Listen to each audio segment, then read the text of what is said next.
Mula sa Pag-asa Weather Forecasting Center, ito ng ating update sa mga binabantayan nating bagyo sa loob ng ating Philippine Area of Responsibility.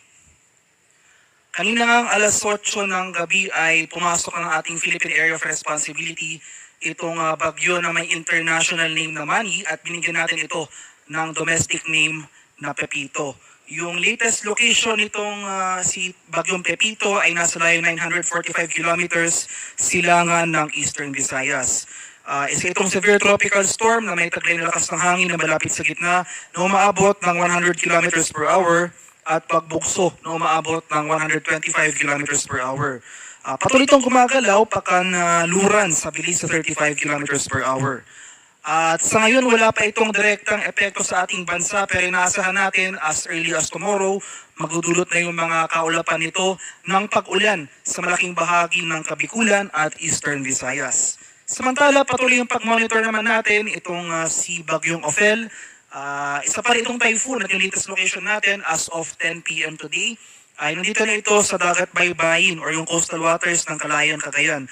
So nandito na ito sa area ng Babuyan Channel.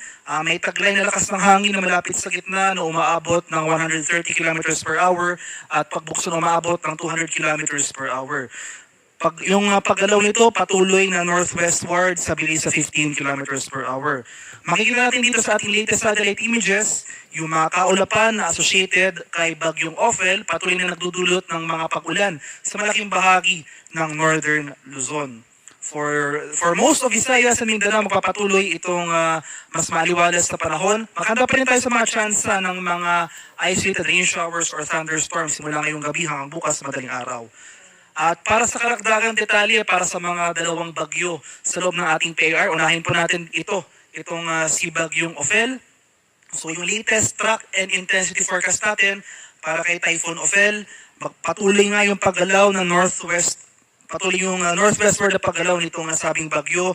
At as of 10 p.m. nga, malapit na ito or nandito na ito sa area ng Babuyan Channel. So possible later tonight or mamayang madaling araw, magkaroon ito ng pangalawang landfall or close approach sa anumang isla dito sa area ng Babuyan Group of Islands. Kaya maghanda pa rin tayo dito, itong malaking bahagi ng Northern Luzon, maghanda pa rin tayo sa mga malalakas na hangin at mga malalakas na ulan na dala ni Bagyong Ophel.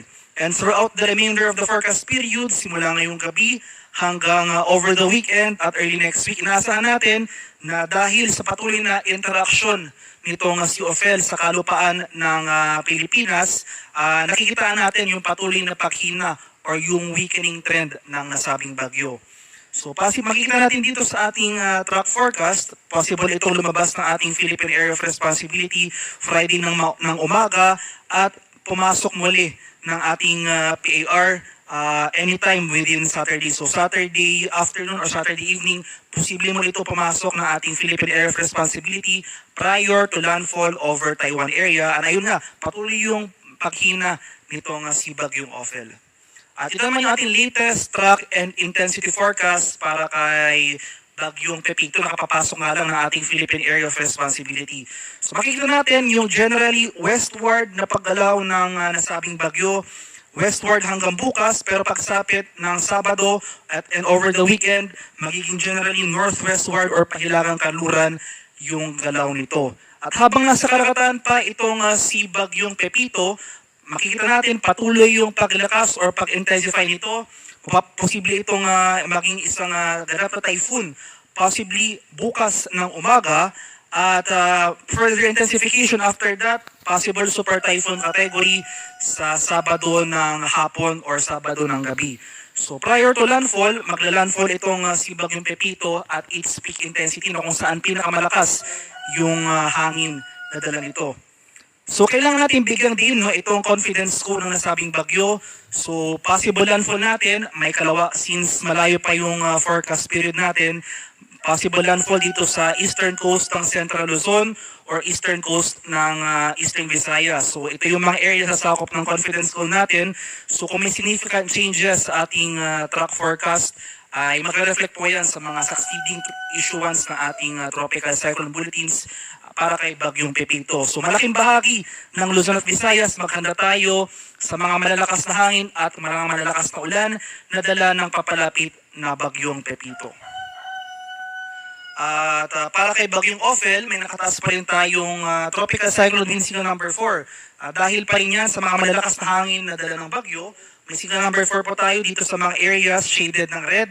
So dito sa northern portion ng Cagayan, pati na rin dito sa Babuyan Islands, may signal number 4 pa tayo dyan. Ito yung mga lugar na pinaka-maapektuhan ng mga malalakas na hangin na dala ng nasabing bagyo. Signal number 3 naman dito sa mga areas shaded ng orange. So dito sa southern portion ng Batanes, dito sa central and southeastern portions ng Milang Cagayan, sa northern and central portions ng Apayao, at sa northern portion ng Ilocos Norte. So may signal number 3 pa po tayo dyan. Signal number 2 naman sa mga areas na shaded ng yellow. So sa nalalabing bahagi ng Batanes, sa nalalabing bahagi ng Cagayan, sa rest of Apayao, northern portion ng Kalinga, northern portion ng Abra, at sa nalalabing bahagi ng Ilocos Norte.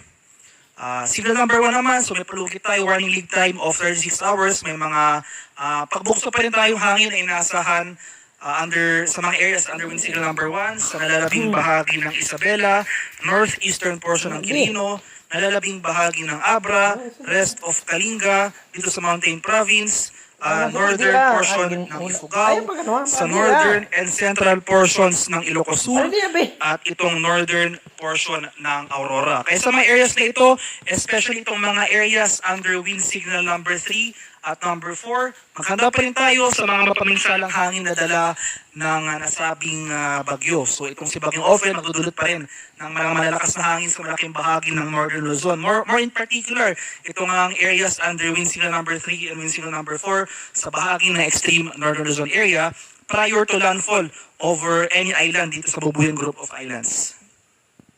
And in anticipation naman para kay Bagyong Pepito na patuloy na lumalapit pakanluran sa ating bansa, as of 11 p.m. today, nagtasa tayo ng Tropical Cyclone Wind Signal number 1. So may palugit po ito or yung lead time na 36 hours. So ibig sabihin nito, within the next 36 hours, posible na tayo makaranas ng mga malalakas or yung mga pagbukso ng hangin. So as of 11 p.m., may signal number 1 tayo dito sa area ng Catanduanes, itong eastern portion ng Camarines Sur, eastern portion ng Albay, itong eastern and southern portions ng Sorsogon, sa areas ng mga Visayas, dito sa northern Samar, northern portion ng eastern Samar, at sa northeastern portion ng Samar. Kaya sa mga lugar na ito, since ito yung mga areas na pinakamalapit sa paggalaw or sa sentro ng bagyo, ngayon pala maganda na tayo sa mga posibleng pagbukso ng hangin, possible damages to infrastructure in the coming days na dala nga ni Bagyong Pepito.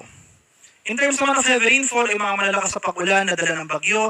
Dahil kay Bagyong Ophel, asan pa rin natin itong heavy to intense rains, that is amounting to 100 to 200 millimeters of rainfall dito sa area ng Cagayan, including Babuyan Island. Samantala, magpapatuloy pa rin itong moderate to heavy rains sa areas ng Ilocos Norte, Apayao, at Abra. Kaya itong area ng Cagayan, lalawigan ng Cagayan, including Babuyan Islands, maghanda pa rin tayo sa mga posibleng banta ng pagbaha at pagguho ng lupa. Unti-unti na mababawasan yung mga pag-ulan na dala ni Bagyong Ophel, so magpapatuloy pa rin yung moderate to heavy rains ito sa area ng Batanes, pero in anticipation naman sa papalapit na Bagyong Pepito, magsisimulan tayo makakaranas ng mga malalakas sa pag-ulan sa silang bahagi ng Southern Luzon at Eastern Visayas. So itong areas ng Bicol Region at Eastern Visayas, sasahan natin itong mga malalakas sa pag-ulan. So for more details, sasahan natin itong heavy to intense rains. Ito yung mga areas na shaded ng orange sa mga lalawigan ng Sorsogon, Northern Samar at Eastern Samar. So starting tomorrow evening, so Saturday evening, asahan po natin yung mga malalakas sa pag-ulan sa mga areas na ito. Moderate to heavy rains naman sa mga areas na shaded ng yellow, sa mga lalawigan ng Camarines Norte, Camarines Sur, Catanduanes, Albay, sa Samar, Biliran, at sa Leyte. Mas marami pa yung mga areas na makakaranas ng malalakas sa pag-ulan, dala nga ng papalapit na Bagyong Pepito. So pagsapit naman ng Saturday evening to Sunday evening, so malaking bahagi na ng Luzon area as well as most of Visayas, magpapatuloy mga pag-ulan dito, pero rarami at lalakas pa yung pag-ulan dito sa area ng Luzon. So itong malaking bahagi ng Northern Luzon, makakaranas muli tayo ng mga pag-ulan na dala ni Bagyong Pepito. Kaya asahan natin itong intense torrential rains, yan ay greater than 200 millimeters of rainfall over the provinces of Quezon, Camarines Norte, Camarines Sur at sa Catanduanes. Heavy to intense rains, inulit ko po, ito yung mga areas shaded ng orange sa mga lalawigan naman ng Aurora, Nueva Ecija, Bulacan, Rizal, Laguna, Marinduque, Albay, Sorsogon, at Northern Samar. Moderate to heavy rains sa mga areas shaded ng yellow. Inaasahan natin yan starting from Saturday evening to Sunday evening sa mga lalawigan ng Nueva Vizcaya, Quirino, Pangasinan, Zambales, Tarlac, Pampanga, sa Bataan, dito sa Metro Manila, Cavite, Batangas, Romblon, Masbate, Samar, Eastern Samar, Biliran, at Salete. Kaya sa mga nabanggit ko pong lugar, especially itong mga areas na shaded ng red at orange. So intense torrential para dito sa mga areas shaded by red, heavy to intense rains sa mga areas shaded by orange. Ngayon pa lang, makanda na tayo. Mag-take na tayo ng precautionary measures sa mga posibleng banta ng pagbaha at pagguho ng lupa dala ng papalapit na bagyong Pepito. So ngayon pa lang, makipag-ugnayan na po tayo sa ating mga lokal na pamahalaan para sa mga steps na gawin. So posible yung flash floods or landslides, lalong-lalo na sa mga low-lying susceptible areas, possible rin yung pag-apaw ng ating mga ilog at dalampasigan.